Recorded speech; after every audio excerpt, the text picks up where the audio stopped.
Бардығы бактылуу бола алат. Бактылуу болуш үчүн, депутат болгонун кереги жок.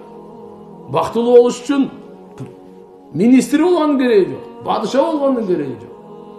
Падышанын кул болгонун кереги жок, кулдун падыша болгонун кереги жок.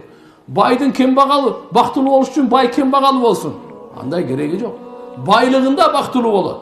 Бийлигинде бактылуу болот. Кембагалдыгында бактылуу болот. Бактылуу болуш үчүн эркек аял болбой эле койсун.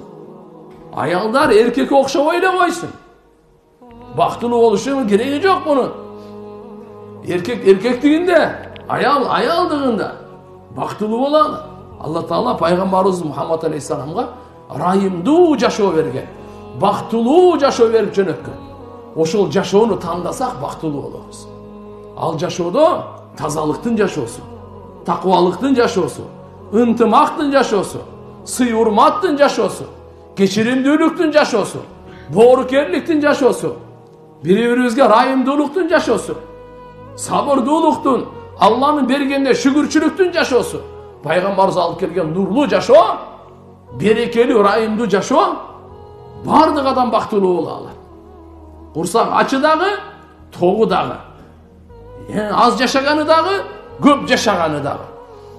Кембагалы дагы, байы дагы, эркеги дагы, аялы дагы бактылуу боло алат.